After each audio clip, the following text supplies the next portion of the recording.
नमस्ते दोस्तों, मेरा नाम है रेयन जुनेजा। आप सभी लोगों का इस चैनल पे बहुत बहुत स्वागत है। दोस्तों जो है आज हम इस वीडियो में बात करने वाले हैं कि अब जो है इस वीडियो में बात करेंगे कि पहाड़ों पर वेस्टर्न डिस्टर्बेंस कहाँ से आते हैं, पहाड़ों पर स्नोफॉल कैसे देते हैं, यानी कि बर्फबारी कैसे देते हैं, और इस साल की सर्दी कैसी पड़ने वाली है ये भी इस वीडियो में बात करने वाले हैं कि इस साल क्या सीवियर हीटर पड़ेगी या फिर इस साल कैसी सर्दी पड़ेगी। और जो उत्तर और मध्य भारत में आपने देखा होगा कि सर्दी में बारिश क्यों हो रही है, ये भी इस वीडियो में हम डिस्कस करने वाले हैं। तो उससे पहले हम आपको निवेदन करेंगे कि अगर आपको ये चैनल अच्छी लगे तो इस चैनल को सब्सक्राइब कर लीजिए, साथ में इस वीडियो को भी लाइक कर दीजिए। तो आज हम खास इसीलिए ये वीडियो बनवाया है, पहाड़ों पर वेस्टर्न डिस्टर्बेंस कहाँ से आते हैं, कहाँ पे जो पहाड़ों पर कैसे रुकते हैं, कैसे बर्फबारी देते हैं, उत्तर भारत में सर्दी में क्यों बारिश होती है, उत्तर और मध्य भारत में कभी कभी, और इस साल सर्दी कैसे पड़ने वाली है ये भी इस वीडियो में बात करेंगे। तो सबसे पहले हमारा क्वेश्चन रहेगा, आज थोड़ा सा मेरा चेहरा आपको ठीक से दिख नहीं रहा होगा क्योंकि बाहर मौसम थोड़ा सा जो बादल छाए हुए हैं, और इसलिए थोड़ा सा सूरज का जो हमारे ऊपर जो अ, एक तरीके से जो पाछा होता है वो हमारे ऊपर नहीं पड़ा है, तो इसीलिए थोड़ा सा अंधेरा दिख रहा है मेरे मुंह पे को, तो चला लीजिएगा। तो जो है पहले वेस्टर्न डिस्टर्बेंस के बारे में आपको इस वीडियो में बताने का प्रयास करते हैं, यानी कि इसको हिंदी में पश्चिमी गड़बड़ी या फिर पश्चिमी विक्षोभ भी कहते हैं, जो कि पश्चिमी गड़बड़ी बहुत कम नाम सुना होगा आपने, पश्चिमी विक्षोभ जरूर से सुना होगा, और इंग्लिश में बोलते हैं इसको वेस्टर्न डिस्टर्बेंस। तो कहाँ से आते हैं दोस्तों ये वेस्टर्न डिस्टर्बेंस, आइए जानते हैं। तो ये क्या होता है कि एक बादल होते हैं और जो घड़ी की उल्टी दिशा में हवाएं घूमती है, पहले बात को समझ लीजिएगा, घड़ी की उल्टी दिशा में हवाएं घूमती है, वो बादल बनते हैं और बारिश होती है, तो इसको बोलते हैं हम वेस्टर्न डिस्टर्बेंस। ये कहाँ से आता है और कहाँ पे ये बारिश देता है, आइए जानते हैं। तो ये मेडिटेरियन सी, यानी कि जो तुर्की और उसके जो आसपास के इलाकों के ये समुद्र है, मेडिटेरियन सी है, वहाँ से एक बादल बहुत बड़े पैच बनते हैं और वहाँ पे बादल ऐसे घूम करके उठते हैं, और घड़ी की उल्टी दिशा में हवाएं घूमती हैं ऐसे, और वहाँ पे बादल बनते हैं। और उसके बाद क्या होता है कि इसको WD यानी कि डब्ल्यू और डी के नाम से जाना जाता है, पश्चिमी गड़बड़ी के नाम से जाना जाता है, वेस्टर्न डिस्टर्बेंस के नाम से जाना जाता है, और पश्चिमी विक्षोभ का भी नाम से इसको जाना जाता है। तो उसके बाद क्या होता है कि ये बादल वहाँ से मेडिटेरियन सी से उठते हैं, और उसके बाद क्या होता है कि ये थोड़े से तुर्की, इराक, ईरान, अफगानिस्तान, पाकिस्तान, और उसके बाद हमारे भारत के ऊपर ये आते हैं। तो दोस्तों एक सवाल आपके मन में ये होगा कि ये जो वेस्टर्न डिस्टर्बेंस है, जो तुर्की या फिर इराक, ईरान, अफगानिस्तान, पाकिस्तान, यहाँ पे स्नोफॉल क्यों नहीं दे रहे हैं। तो दोस्तों ये एक बहुत बड़ी बात है, इसमें हम डिस्कस करने वाले हैं। तो ये एक बात ये है कि वहाँ पे कोई पहाड़ नहीं है, वहाँ पे कोई पहाड़ नहीं है, ये बादल वहाँ से मेडिटेरेनियन सी से उठते हैं, और उसके बाद तुर्की, इराक, ईरान, अफगानिस्तान, पाकिस्तान, और उसके बाद हमारे भारत के ऊपर पहुँचते हैं। तो यहाँ पे तुर्की हो या फिर इराक हो, ईरान हो, अफगानिस्तान हो, पाकिस्तान हो, यहाँ पे कोई ऊंचे पहाड़ नहीं है, तो वहाँ पे बादल को रोक नहीं पाते हैं। तो वहाँ से ये मेडिटेरियन सी से ये बादल उठ के आते हैं और हमारे भारत के पहाड़ों पर पहुँचते हैं। और आप सभी को पता है कि जम्मू कश्मीर हो या फिर गिलगित बाल्टिस्तान हो, मुजफ्फराबाद, लद्दाख, हिमाचल, उत्तराखंड, बहुत बड़े बड़े इसमें पहाड़ है। तो यहाँ पे बादल 24-48 घंटे, कभी कभी 2-3 दिन भी रुक जाते हैं। तो यहाँ पे उच्च पहाड़ों पर बर्फबारी देते हैं और नीचे हल्की से मध्यम बारिश देते हैं, और जो वेस्टर्न डिस्टर्बेंस के ऊपर ही डिपेंड होता है कि वो कितना मजबूत वेस्टर्न डिस्टर्बेंस है। अगर आपको हम एग्जांपल दे दें कि बहुत बड़ा जो मजबूत होता है, तो कभी कभी उत्तर और मध्य भारत के ऊपर भी बारिश देता है, तो हम आपको ये भी आगे बता दी जाएंगे। पहले वेस्टर्न डिस्टर्बेंस के बारे में आपको शोर करते हैं क्वेश्चन। तो अभी इस तरह के होते हैं कि पहाड़ों पर पहुंचते हैं और हमारे भारत के पहाड़ बहुत बहुत बड़े और ऊंचे हैं, तो वहाँ पे इस तरह के बादल रुक जाते हैं। तो वहाँ पे कभी कभी 24-48 घंटे तक ऊंचे पहाड़ों पर बर्फबारी देते हैं, ऊंचे पहाड़ों पर स्नोफॉल, नीचे बारिश देते हैं, तो इस तरह का कुछ वेदर होता है।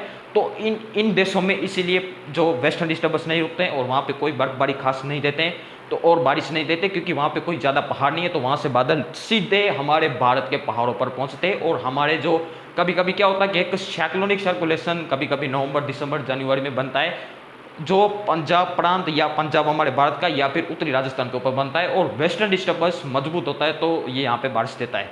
तो इस तरह का कुछ होगा। तो वेस्टर्न डिस्टर्बेंस के बारे में आप समझ गए होंगे। अब हम बात करते हैं कि उत्तर भारत या मध्य भारत में सर्दी के सीजन में बारिश क्यों हो रही है।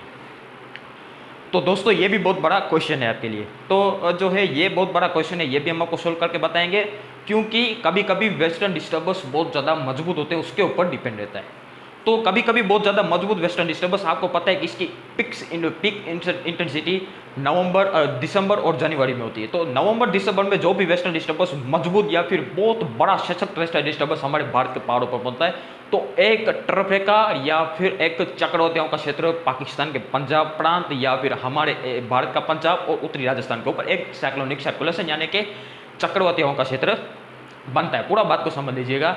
तो उसके प्रभाव से क्या होता है कि उत्तर भारत से लेकर मध्य भारत के बीच में सर्दी के मौसम में बारिश इसीलिए होती है, जिसमें पंजाब, हरियाणा, दिल्ली, पश्चिम उत्तर प्रदेश, उत्तरी राजस्थान, कभी कभी मध्य प्रदेश और उत्तरी गुजरात, यानी कि जो उत्तरी गुजरात और कच्छ के ऊपर भी कभी कभी ये बारिश हो जाती है। तो इसीलिए इसका कारण ये, इसका क्वेश्चन ये हम आपको लोगों ने हमने सोल्व किए हुए आपको बताया है। तो इस तरह की बारिश होती है। कभी कभी बहुत बड़ा वेस्टर्न डिस्टर्बेंस आ जाता है पहाड़ों के ऊपर, तो क्या होता है कि एक साइक्लोनिक सर्कुलेशन पंजाब या फिर उत्तरी राजस्थान या फिर पाकिस्तान का पंजाब प्रांत वहाँ पे बनता है। तो इसके प्रभाव से उत्तर भारत से लेकर कभी कभी मध्य भारत के बीच में बारिश हो जाती है, क्योंकि वेस्टर्न डिस्टर्बेंस मजबूत होता है, एक साइक्लोनिक सर्कुलेशन बनता है। तो उसके प्रभाव से उत्तर और मध्य भारत में बारिश होती है और टेम्परेचर को गिराती है। तो ये हमने आपको दो बातों का सोल्व किया क्वेश्चन। अब बात आती है इस साल सर्दी कैसी पड़ने वाली है। ये भी बहुत बड़ा क्वेश्चन है दोस्तों, इस साल सर्दी पड़ेगी या फिर नहीं।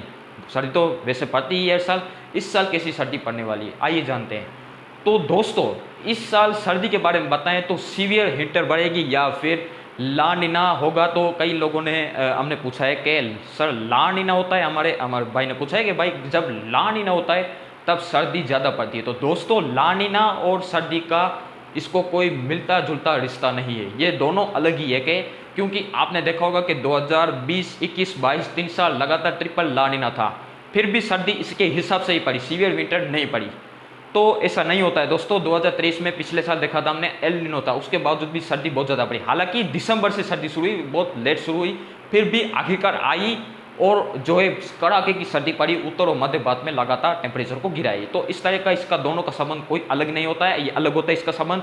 ला नीना या सर्दी से इसको कोई भी फर्क नहीं पड़ने वाला है। ला नीना होता है तब भी ज़्यादा सर्दी पड़ती है, ला नीना नहीं होता है, एल नीनो होता है, उसके बावजूद भी सर्दी ज़्यादा पड़ती है। तो इस साल सर्दी भी पड़ने वाली है, वेस्टर्न डिस्टर्बेंस लगातार आने वाले, पहाड़ों पर स्नोफॉल होने वाला है। उत्तर और मध्य भारत में लगातार जो है जब कोई बड़ा वेस्टर्न डिस्टर्बेंस आएगा तो उत्तर मध्य भारत में ज़्यादा जो है बारिश होगी, और उसके बाद बारिश जब चली जाएगी, बारिश हट जाएगी, तो फिर से टेम्परेचर को गिराएगी। यानी कि ये सब चीज़ इस साल होने वाली है, और वेस्टर्न डिस्टर्बेंस का भी दौर इस साल थोड़ा सा शुरू होने वाला है पहले से ही। तो सर्दी भी इस साल ज़्यादा पड़ने वाली है, और दिसंबर से ही हम कह सकते हैं कि कड़ाके की सर्दी की शुरुआत है वो देखने को मिल सकती है। नवंबर के फर्स्ट वीक में ही जो है टेम्परेचर उत्तर और मध्य भारत के गिरने लग जाएंगे। तो ये हमने आपको सोल्व किया, पूरा डिटेल में बताने का प्रयास किया वेस्टर्न डिस्टर्बेंस के बारे में, इस साल सर्दी कैसी पड़ेगी और सर्दी के सीजन में उत्तर और मध्य भारत में बारिश कैसे होती है, ये हमने आपको पूरा डिटेल में बताने का प्रयास किया।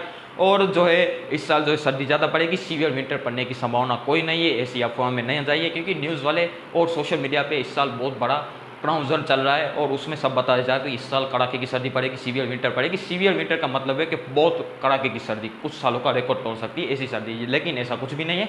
वेस्टर्न डिस्टर्बेंस इसके समय पे आएंगे, पहाड़ों पर स्नोफॉल देंगे और आगे निकल जाएंगे, तो उत्तर और मध्य भारत के टेम्परेचर जैसे गिरते हैं ऐसे ही इस साल भी गिर सकते हैं। यानी कि आपको पता है कि जब पहाड़ों पर वेस्टर्न डिस्टर्बेंस आता है, स्नोफॉल देता है 24-27 घंटे, कभी कभी 2 दिन, तो वो जब निकल जाते हैं उसके बाद क्या होगा कि पहाड़ों का मौसम शुष्क होता है, और पहाड़ों से चलने वाली शुष्क बर्फीली हवाओं से उत्तर और कभी कभी मध्य भारत तक तो टेम्परेचर गिरता है, कभी कभी दक्षिण भारत यानी कि साउथ पेनिनसुला तक टेम्परेचर को ये गिराती है।